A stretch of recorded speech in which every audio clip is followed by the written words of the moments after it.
All right, welcome back to our second video on the immune system. So the first video was quite long. This one won't be as long, but that doesn't mean it's any less important. So we still have quite a few important things to talk about. Before we jump right in where we left off, let me do a brief review just to get us in the frame of mind of what we were thinking about. So for the immune system, we've been talking about the immune system in terms of first, second, and third lines of defense. So what we talked about is if there's a bad guy, of course it could be a bad gal, but if there's a little bacteria, and I'm just making up my own shape because I cannot draw, as you know. If we have a bad guy, like a bacteria, that's going to try and get into our body, we will throw at it first our first line of defense. And our first line of defense, of course, is our skin, which is a physical barrier, but also in some ways a chemical barrier. But remember, our first line of defense also includes our respiratory tract, our digestive tract. These are tracts that are indirectly open to the exterior. Now, the first line of defense is very good, but still, things will get through it all the time. So what if this little bad guy happens to penetrate through our first line of defense? Well, the next thing that we'll do is we'll throw at it a second line of defense. And our second line of defense incorporates 5 things that we can throw at it. And we tend to throw multiple things, if not all, right? So there were 5 things. Let's do a quick review. The first thing that we can use in our second line of defense would be our generic white blood cell response, which includes our neutrophils and our macrophages, and they would come up to the bad guy and eat him up through phagocytosis. We can also utilize a specialized type of white blood cell called a natural killer cell, or NK cell. You may remember that these are kind of like the surveillance cells because they tend to circulate in the bloodstream. And when the NK cell notices Mr. Bad Guy, his mode of killing, the NK cell's mode of killing would be to release the NK cell's Golgi apparatus into the bad guy, and that Golgi apparatus disrupts the plasma membrane of the bad guy, which causes the bad guy to induce apoptosis or to kill itself, programmed cell death. Okay, so we have generalized white blood cell response, NK cells. The third thing that we could use within our arsenal of defense for our second line of defense would be some antimicrobial proteins. So I discussed 2 examples of those, the interferons and then the complement system, right? The interferons was a situation where if a cell is taken over by a virus, well, that cell that's been taken over probably can't survive, but before it dies, it will release an interferon, the specialized protein, to nearby cells, to alert nearby cells that there's something bad going around. And that interferon, when it goes to nearby cells, it causes the nearby cells to generate a antiviral protein that can protect them. And then we have the complement system, which is a big reaction cascade of all these specialized complement proteins, C1, C2, C7. Ultimately, when this is enacted, it does many things that enhance what the immune system is already doing. Okay, our fourth example for our second line of defense was the white blood cells that are involved in the inflammatory process. So we said that when there's any tissue damage, whether we can see it with our eyes or whether it's internal in the body, when we have that tissue damage, well, now we've disrupted the tissue and just opened it up for infection. So we, of course, have to activate some white blood cells. So we talked about that process where white blood cells come in, leukocytosis, they line up to prepare to leave the capillary,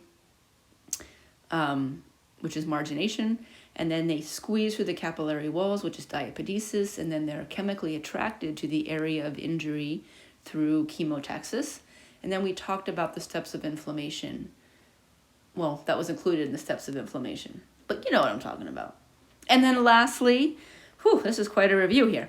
Lastly, we talked about fever and how, whereas the inflammatory process was more of an immune response locally, when we activate a fever, it's a global response in our body. So our body will purposely reset its temperature, core temperature, to be a little bit higher, because we know when our core temp is a little bit higher, we can increase activity of enzymes, we can boost our immune system, but it also will reduce the ability of bacteria to reproduce. Okay, whew. So here we get to our third and final line of defense. If Mr. Bad Guy here has made it through the first line of defense, he's made it through the second line of defense, well, we have nothing else left to throw at it but our third line of defense. And we consider this to be specific immunity. And you may remember this from before. Specific, the first two lines of defense were non-specific, which means that that line of defense is pretty much the same, no matter what bad thing is trying to attack. For example, a neutrophil is going to gobble up a bad guy, no matter if it's this bacteria or that bacteria, it doesn't matter. When we come to our specific immunity, our third line of defense, these defenders are now going to be specific. And that means that we are going to generate an immune response specific to that bacteria or virus that has invaded. An antibody is a good example of that. Think about the chicken pox. Oh, here's my kitty. She's brought me a good thing it's a fake mouse, Kima. I'm teaching. So a good example is an antibody. Think about the chickenpox virus. When our body encounters the chickenpox virus, it will mount an immune response in which it generates antibodies that are specific fighters against the chickenpox virus. This is an example of specific immunity. These responses tend to be systemic, right? So this response is going to, instead of being localized, it can affect more of the body at once. And the other beautiful thing about the specific immunity is memory. The chickenpox antibody. 2 years later, if you're exposed to the same chickenpox virus, your immune system has memory, and your immune system still has to fight that chickenpox virus, but it will be better able to do so, and you won't get sick in the process. How about that? You can see I have this picture here. If we for a minute utilize a war analogy, not that I like war, but I think it's a decent analogy for protection, our first and second lines of defense tend to be more like the troops on the ground. So, we send out the Army or the Marines, they're the troops on the ground, they're non-specific. Once they leave, they tend to kill whatever is in its path. But when we get to our specific fighters, these could be like snipers. And a sniper is a more highly specialized fighter compared to the generic infantry person. So this sniper is more highly trained, so more specific, and it's a specific fighter. It is trained to target a specific bad guy. Okay. All right, my kitty keeps coming back, but I can't do two things at once anymore. This is too important, learning. All right, as you can see, when we talk about specific immunity, we're going to be focusing our attention on B and T cells, which are types of lymphocytes. Okay, before we do that though, I want to go back for a moment and talk a little bit about something I planted the seed on before. So you may remember from the first video, one thing we talked about was the immune system has to be able to tell the difference between what is considered normal in the body and then what is considered abnormal. For example, I mentioned the antigens on our red blood cell surface, and you know this because we talked about it. Yes. For example, I have A positive blood, which means that on my red blood cells, there is the A antigen. Well, that is considered normal for my body. So it's really important that my immune system is able to know, oh, those A antigens are normal. So it doesn't attack my own cells when it doesn't need to. One example of how our body differentiates what's normal from non-normal was in the first video I talked about the coating over some of the bacteria. That's one way. Well, I'm going to talk about another way. Okay, So what you see on the screen here is what I've already talked about. This is just the language that we tend to use. We tend to use the language of a self-antigen or something that is normal. Like I just gave the example of someone who has A positive blood, the A antigen would be considered self, quote unquote, normal for that person's body. And then any antigen or bad guy that is considered to be not normal or foreign that it would want to protect against is considered non-self. Okay. So let's talk about this. One of the main ways, so the coding over the bacteria was one way I gave before, but here's a way that we use more often. And we have designated these specialized proteins called major histocompatibility complex proteins. And really their only job is to help us differentiate self from non-self antigens. All right, you don't need to know major histocompatibility complex as the words, but indeed just the abbreviation MHC. There are two types. You don't need to know the two types. For now, let's just introduce this as MHC proteins are specialized proteins. They tend to sit on the cell's surface, and their job is to help our body differentiate self from non-self. That way, our immune system knows what it needs to protect against and what is considered normal.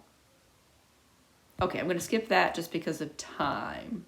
All right, let's get into it, folks. Our specific immunity. So here we talk about our last line of defense, and of course, we're talking about T cells and B cells. I'd like you to become familiar with all the terms that are used to describe each, because you might see them. So first we have our cell-mediated immunity. You might see it called cell-mediated or our cellular immunity, and this is going to involve our T cells. On the other hand, we have our antibody-mediated, or you might see it referred to as humoral, and these involve B cells. This, my friends, is just going to be memorization, okay? See if you can think of a way to pair them together. Maybe antibody. Antibody has a B in it, so that can help us. Antibody includes B cells. Okay. So I've given you kind of a beginner's outlook here, and I've put in red what are some of the main characteristics of each that I'd like you to know. So we already said that our cell-mediated involve T cells. This is going to be, and this isn't in red, but it should be, T cells make up most of our lymphocytes. Whereas B cells make up a smaller percentage. All right, Kima. Mama's got to work. Yeah, she's not happy about it. So our cell-mediated involves T cells, which makes up the majority of our lymphocytes. And T cells directly attack the bad guy. And they tend to attack cellular targets. I've given you some examples there, but as a category, we're not getting too specific, but as a category, we're going to classify them as cellular. That's why it's called cell-mediated, by the way. Whereas humoral or antibody-mediated immunity for our third line of defense involves B cells, which make up fewer of our lymphocytes. And these B cells will indirectly attack through the use of antibodies. So the B cells themselves are not really doing the killing. And then the B cells are going to attack more of extracellular targets. All right? A nice compare and contrast there for you. All right, here we go. We discussed this already, but it's just a nice little review. This way it's as clear as possible, right? It's so important for you to know that I put a slide on it for review. We know that lymphocytes, like every other blood cell, white or red, are produced in the red bone marrow. And when we talked about this way back in chapter 1, we said that, well, some white blood cells that are produced in the red bone marrow are produced, they're ready to go. But there are other white blood cells that require further maturation. And that would be these cells, the B and T cells. Think about it. They're specific fighters. It's like the sniper. The sniper needs more training, more maturation. So these are the examples of some of the white blood cells that, even though they're initially produced in the red bone marrow, travel to the thymus gland where they are matured. All right, here are some other involved cells that can help recognize foreign or non-self antigens. You do not need to know these. It's just on here if you're interested.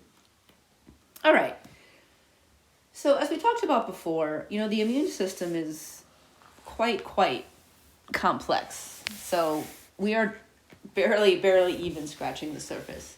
And my goal, as I said before, is to just give you enough of a foundation to go off of. So the complexity of the immune system is very clear when we talk about B cells and T cells. It's really a complex process. So what I've tried to do for this part is I've tried to break it down into some steps. So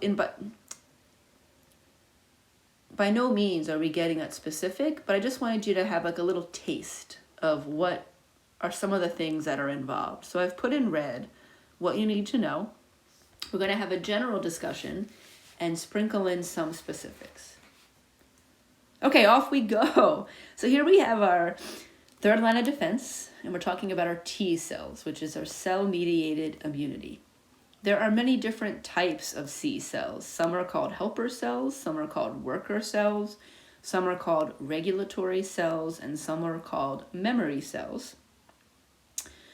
You can tell from the name what their job is. The worker cells are the ones that are going to go off and do the killing. The helper cells help. And the memory cells are there simply so we can have memory in case the body encounters that same foreign agent again. So what I've done is I've broken the action of T cells down into 2 steps. I'll admit to you, this is very general. But like I said, I'm just trying to give you a little bit of an idea. So you should have an understanding of these steps. First of all, know that these are the steps for T cells, because we're going to see a different set of steps for the B cells. And then be able to put these steps in order and have a general understanding of what's happening in each cell. Okay. For our T cells, the first thing that has to happen is something that we're going to call antigen presentation and recognition. This means that the foreign agent is going to present itself, and the T cells, with the help of some other things, have to be able to recognize it. Is it a foreign cell? Is it a non-self antigen?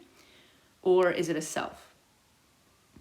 So we're going to have some of these MHC proteins. It happens to be the class 1. You do not have to know that. But we have these MHC proteins that sit on the cell's surface. And these MHC proteins recognize something floating by as foreign.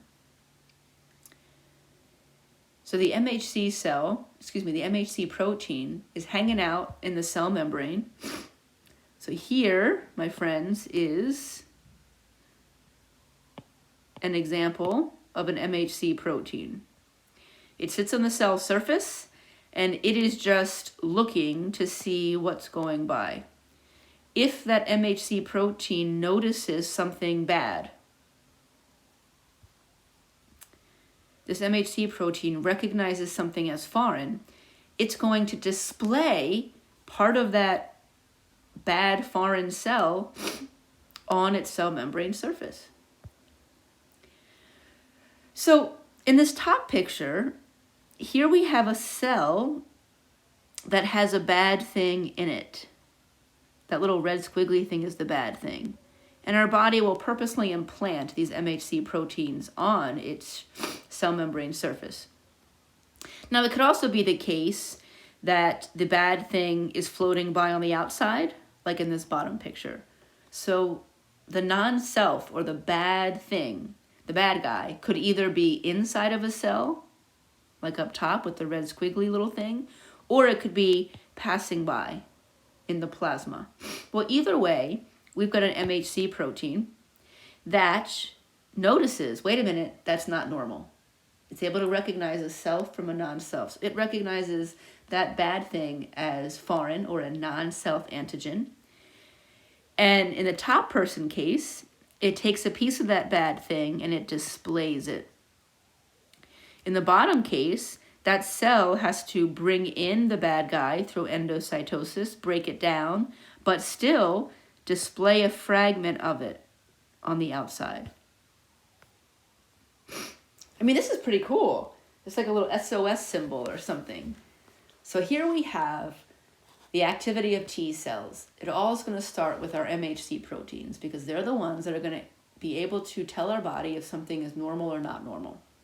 These MHC proteins recognize something as foreign or non-self, and then the MHC proteins will display a fragment of the bad guy on the cell surface. Then what happens is the T cells passing by notice that foreign fragment, and they're going to be called to act. So it's antigen presentation and recognition. The MHC protein identifies a bad guy, displays a fragment of it on its cell surface, and then a passing by T cell is going to be called to action. Excuse me. That's pretty cool. So the second thing is that we activate the T cells, and we're going to activate the worker T cells, which are called the cytotoxic T cells. Now, as we said before, T cells, these T lymphocytes, they tend to act directly on the bad guy. So they're going to bind to the MHC protein on the bad guy and begin to help killing it, basically. There is many steps, and this is one of the places where I've chosen to not be as specific. If I was going to give you a general answer, I would say that the T cells eventually clone themselves, and this is a pattern that we're going to see with the B cells as well, and it's one thing that makes them so effective. The worker T cells, also known as CD8 T cells, they clone themselves so they can do more of their job, and eventually these clones go on to do more traditional lymphocyte activity. Something else to note is that in this process, a memory T cell is produced, so that if our body encounters that same exact bad guy again, we already have the specialized T cells ready to attack. All right, focus on what's in red, my friends. Also involved in our cytotoxic T cells, and this should be an up arrow. Also involved is that we have the helper cells. So it is the cytotoxic or worker cells that will directly attack, they'll clone themselves and then directly attack the bad guy. Our helper cells indirectly activate B cells to produce antibodies. So this is just another example of how parts of our immune system work together. So our helper cells indirectly activate B cells to produce antibodies. So they get in on the fight.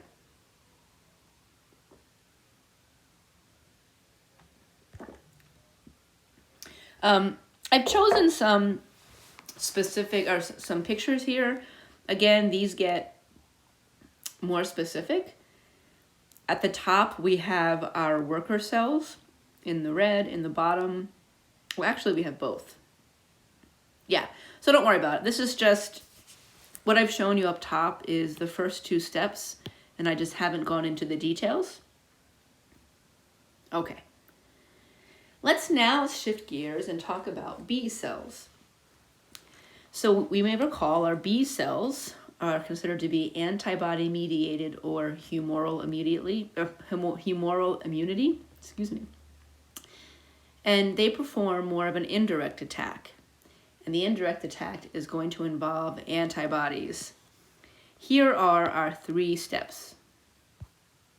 All right, again, we are simplifying. So here we go. Antigen exposure and matching. It's kind of similar to the T cells in that there has to be a recognition and an activation of the T cells. Here it just happens a little differently.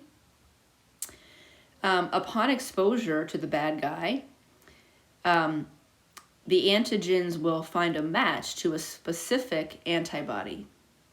So as you may already know, antibodies are specific. They can only work on certain things.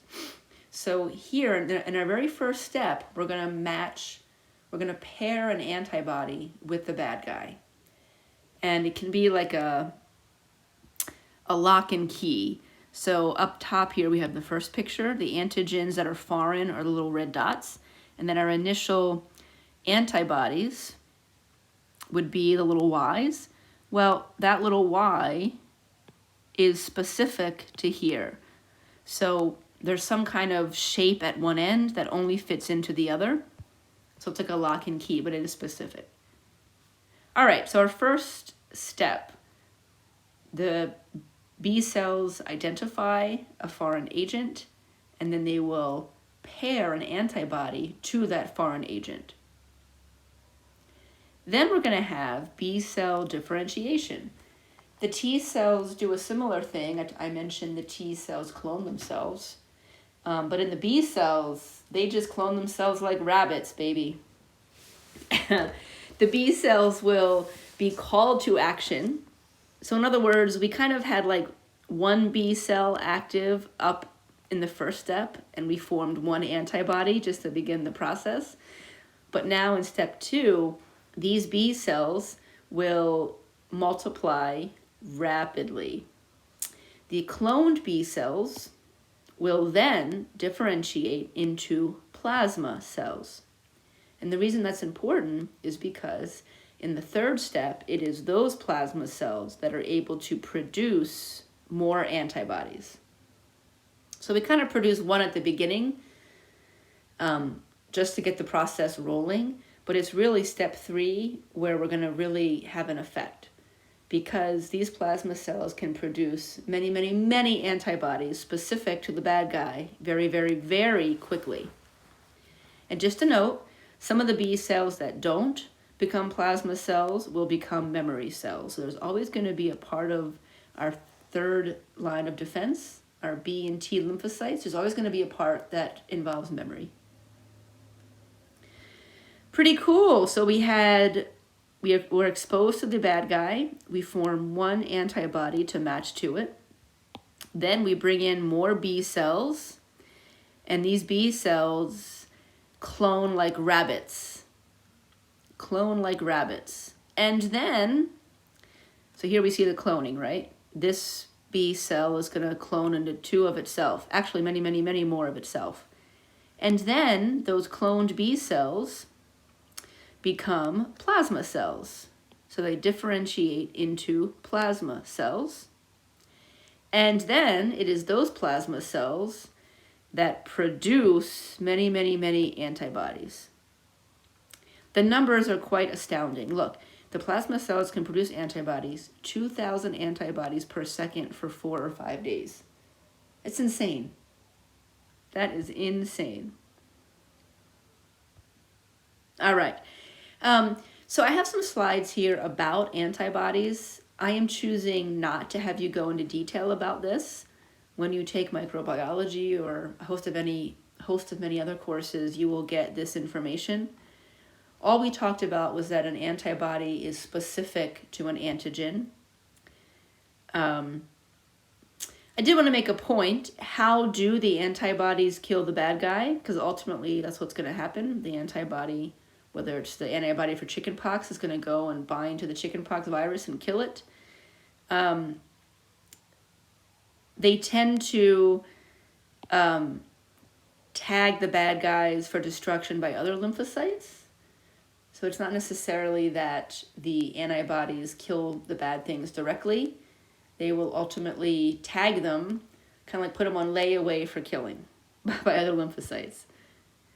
Here's more information. You do not need to know this. These would be some of the steps involved with how the antibodies ultimately help to kill the bad guy. You don't need to know this either.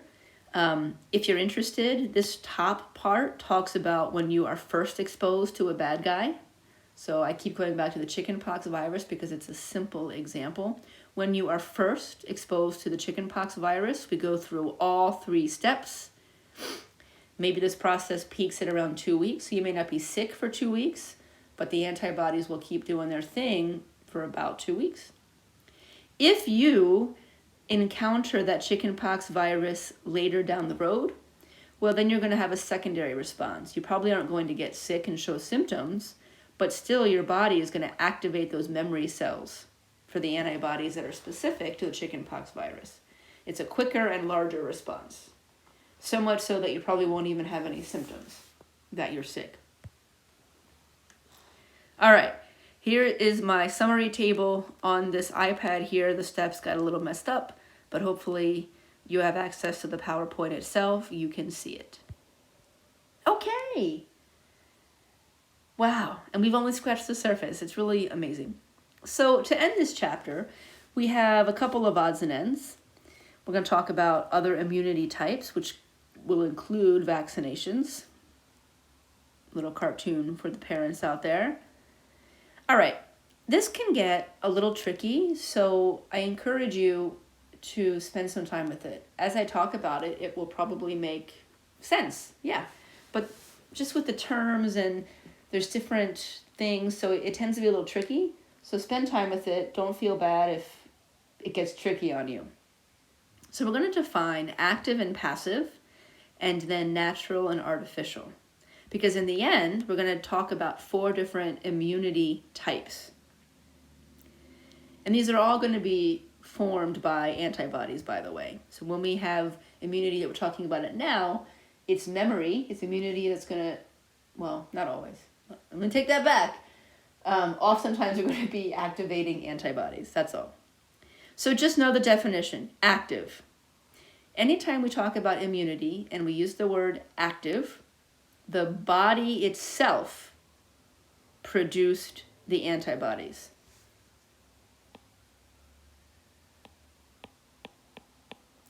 Body produced antibodies. That's always better because this will allow for memory cells.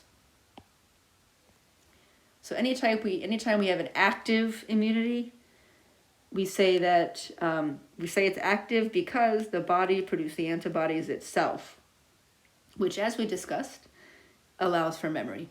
However, sometimes we're in need of a passive immunity, and passive means that antibodies are introduced from the outside.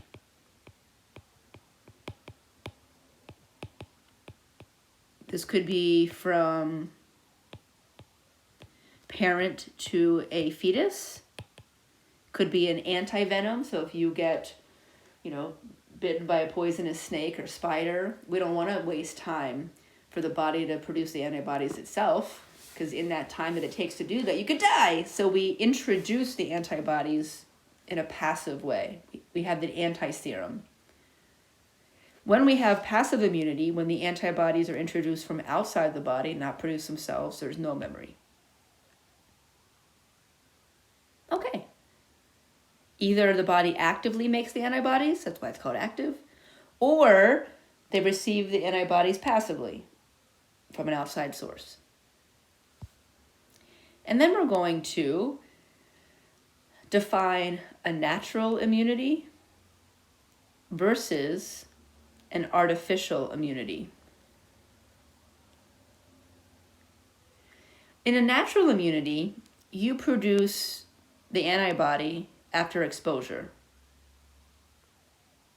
Natural exposure. Let's see. Antibody is produced after, see, it's kind of written weird here, isn't it? Non-deliberate exposure. Let me put it to you this way. Antibody produced as a result of natural exposure to bad guy.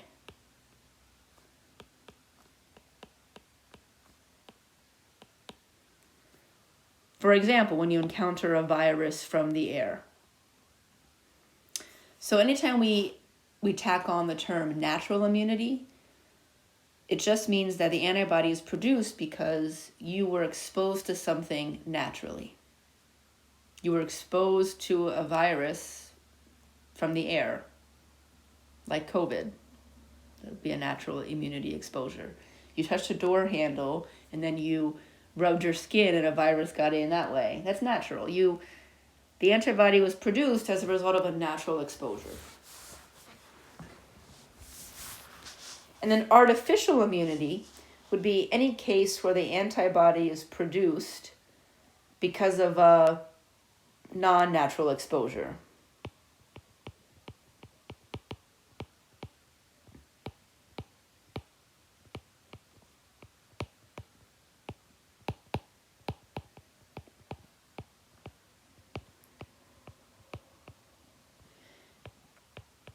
I mean, I suppose in thinking of examples I'm about to tell you, we could say that a non-natural exposure would be like on purpose, right? So a non-natural exposure to an antibody could be when you're given the antivenom, like I said, or through a vaccine. So a vaccine, you're being exposed to that pathogen on purpose. So it's not a natural exposure where you just happen to be exposed by chance. So that might be another helpful descriptor. When we put these definitions together, then we get these 4 different types. We have natural active. That's what we just talked about in this chapter. Natural means that you were exposed from a natural cause. You just inhaled a virus from the air. Active means that your body produced the antibodies on its own. Right now in these times, we could say exposure to COVID. The exposure is natural. You didn't get it on purpose. I hope not. You got it from exposure to the COVID virus in the air, and then you naturally produce an antibody. Or there can be an artificial active. And an example of this would be a vaccine. So maybe the COVID vaccine is an example of artificial active. The bad guy is introduced artificially.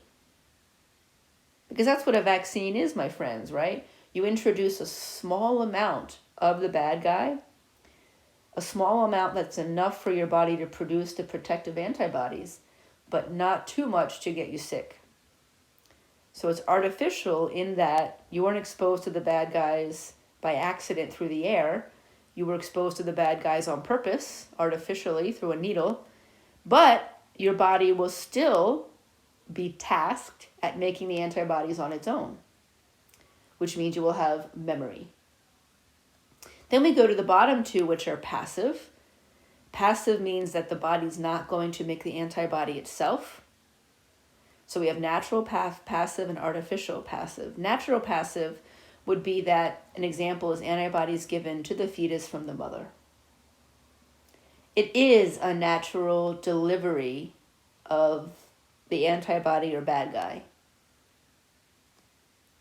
But the baby, the fetus, did not produce the antibodies themselves, so there's no memory. And then artificial passive, an example would be like an antivenom. So you have a snake bite or a spider bite that's poisonous. You don't want to wait for the body to actively make its own antibodies. So you give them the antibodies. So it's a passive delivery, and it's an artificial delivery because it's not from a natural source. In that bottom example, speed is what's most important, but there will not be any memory. All right, take your time with these, my friends. We are almost done. So, couple last words, couple parting words. When do we get sick? I'm just making a point that our immune system is always active. There's always things activating our first, second, and third line of defenses because we live in a world that's not sterile, and that's good. Keeps our immune system strong. You touch a door handle, You breathe in something. So our immune system is always working. When we physically get symptoms, that's when the balance has shifted. So imagine it's like a balance where you have on one side of the scale how much you're exposed to, and on the other side of the scale is your immune response. When you're not having any symptoms, you're exposed to little. So our immune response is able to keep up. So the scale is held even. But we start to show physical symptoms when our exposure goes up, and for a period of time, our immune system can't keep up. That's when we actually show symptoms. And that's a clue to us that our body's working really hard because we're exposed to something more than usual. And that's why you may see a doctor or you may rest. But that doesn't mean that the immune system isn't always working to some degree. All right. Last thing here would be just be able to define these two categories, an autoimmune disease and an immunodeficiency disease. I've been talking about this all chapter, and this isn't in red, but I like it to be. An autoimmune disease is when the immune system, for whatever reason, in that instance, isn't able to differentiate self from non-self. So the body will attack its natural tissues. Crohn's disease, rheumatoid arthritis, multiple sclerosis, these are all examples of when our body attacks itself when it doesn't need to be. On the other hand, an immunodeficiency disease would be like HIV, which leads to AIDS. The title of the type of disease tells you what it is, immunodeficiency. This is a disease that weakens or makes our immune system deficient. And indeed, that's what the HIV virus does. It lowers our T cell count. So a person that dies from AIDS doesn't die from AIDS, they die from perhaps a common cold. It's just that their immune system has been so weakened, their T cell count is so low that they're no longer able to fight against something that they otherwise would be. Okay, sorry to end on such a sad note, but we are done with this chapter. Good job, folks.